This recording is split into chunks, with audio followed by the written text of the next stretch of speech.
Hello everyone, कैसे हैं आप सभी लोग। आशा करती हूँ आप सभी बहुत अच्छे होंगे। मेरा नाम है ऋतु चौधरी और मैं आप सभी के लिए लेकर आ गई हूँ यूपीएसआई 2025 के लिए करंट अफेयर्स की क्लास। अगर आप तैयारी कर रहे हैं यूपीएसआई के लिए तो ये करंट अफेयर्स की क्लास आपके लिए बहुत महत्वपूर्ण होने वाली है। आपको आपके एग्जाम में इस क्लासेस से आपके बहुत सारे क्वेश्चन आपको देखने को मिलने वाले हैं। तो आइए शुरू करते हैं हम आज की अपनी क्लास को। और आज की क्लास का फर्स्ट क्वेश्चन है आप सभी के सामने। 16वीं एशियाई शूटिंग चैंपियनशिप 2025 का आयोजन किस स्थान पर हुआ है? टोक्यो जापान, शिमकेट कजाकिस्तान, बीजिंग चीन या फिर नई दिल्ली भारत में। तो इसका जो आयोजन है वो हुआ है आपका शिमकेट कजाकिस्तान में।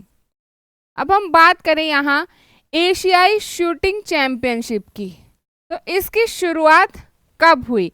एशियाई शूटिंग चैंपियनशिप की जो शुरुआत है वो 1967 में हुई थी। कब हुई थी इसकी शुरुआत? 1967 में। और ये हर 4 वर्ष में आयोजित कराई जाती है। कितने वर्ष में आयोजन होता है? 4 में। और इसमें जितने भी आईएसएसएफ के शूटिंग इवेंट हैं वो भी सभी इसके अंदर शामिल होते हैं। आईएसएसएफ के जो भी शूटिंग इवेंट हैं, शूटिंग इवेंट भी इसी में शामिल होते हैं, वो भी इसी के तहत कराए जाते हैं।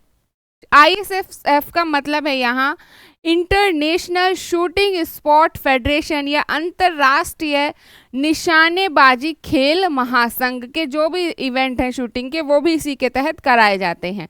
भारतीय निशानेबाज ऐश्वर्य प्रताप सिंह तोमर ने शिमकेट कजाकिस्तान में आयोजित 16वीं एशियाई शूटिंग चैंपियनशिप 2025 में पुरुषों की 50 मीटर राइफल 3 पोजीशन स्पर्धा में शानदार प्रदर्शन करते हुए स्वर्ण पदक अपने नाम किया है।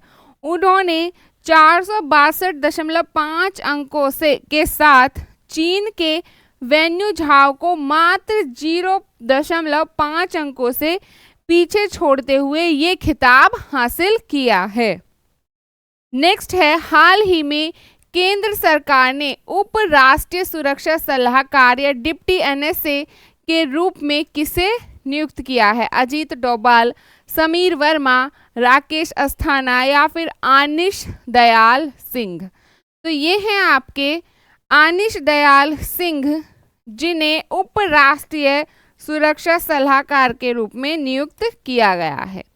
ये 1988 बैच के मणिपुर कैडर के आईपीएस अधिकारी हैं जिन्हें उप राष्ट्रीय सुरक्षा सलाहकार के रूप में नियुक्त किया गया है। और ये सीधे राष्ट्रीय सुरक्षा सलाहकार अजीत डोभाल को रिपोर्ट करने वाले हैं। नेक्स्ट है आपका खेलो इंडिया वाटर स्पोर्ट फेस्टिवल 2025 का आयोजन कहाँ हुआ है? डल झील श्रीनगर, चिलिका झील उड़ीसा, वेम्बनाड झील केरल या फिर लोकटक झील मणिपुर में। तो इसका जो आयोजन हुआ है वो डल झील श्रीनगर के अंदर हुआ है। इसके बारे में मैंने आपको पिछले मंथ की क्लास में भी बताया था।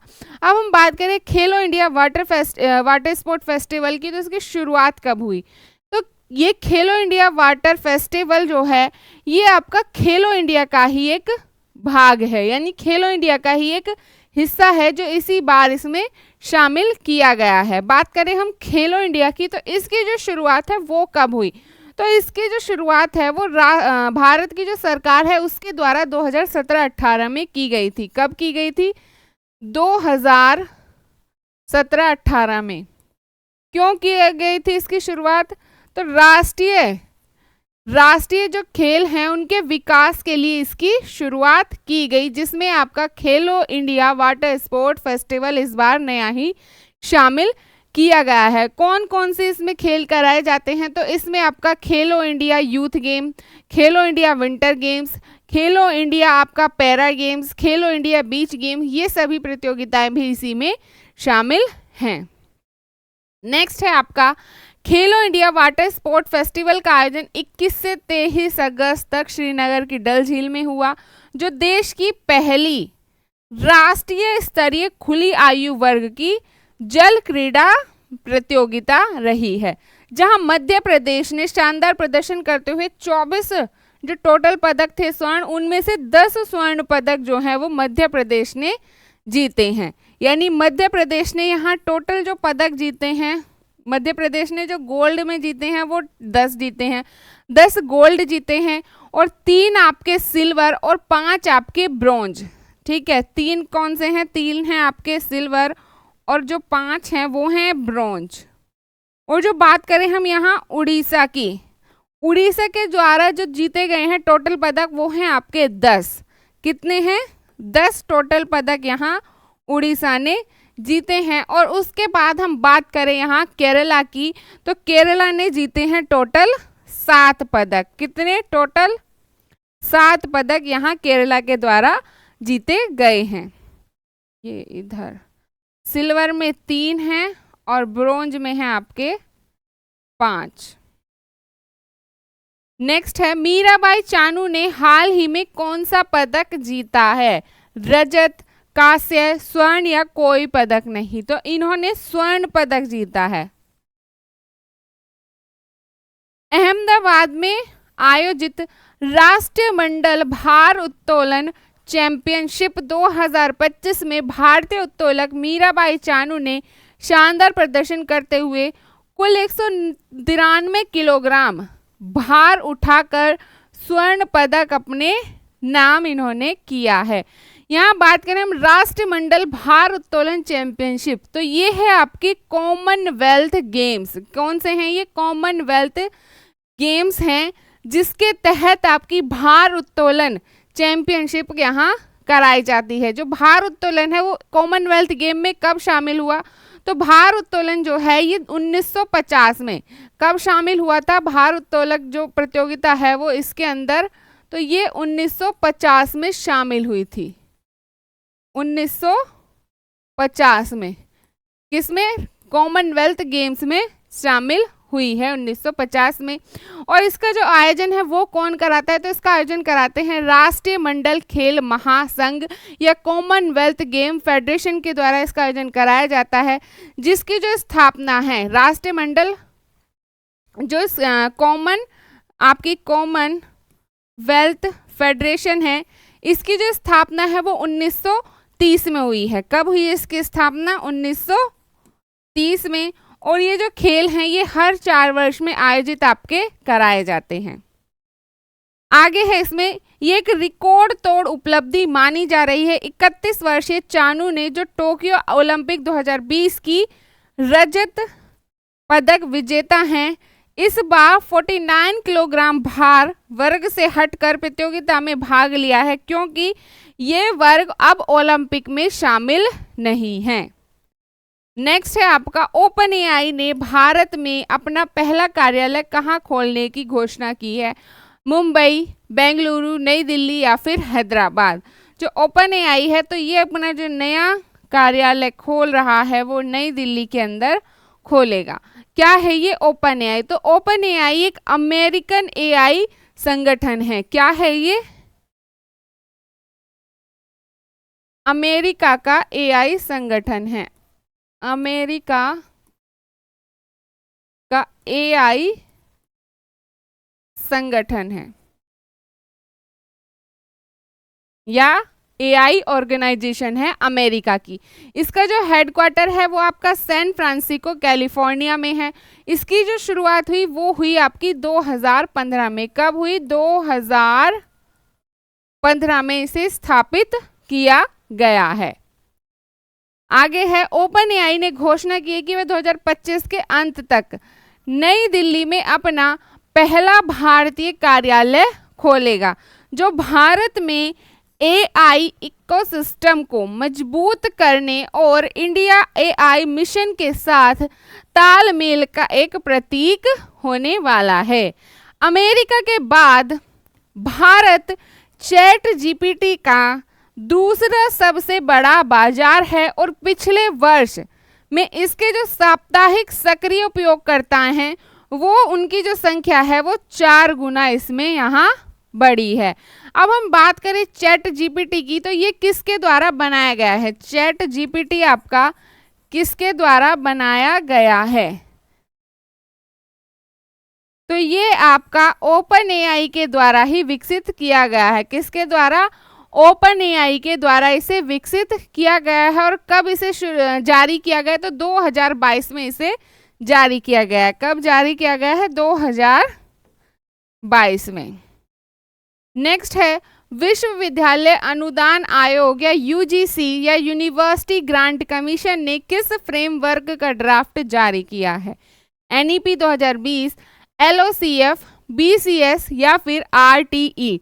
तो ये है आपका एलओसीएफ जिसका फ्रेम ड्राफ्ट इन्होंने जारी किया है। विश्वविद्यालय अनुदान आयोग यूजीसी ने learning outcome based curriculum framework या एलओसीएफ यानी कि learning outcome based curriculum framework का मसौदा या फ्रेमवर्क इन्होंने जारी किया है।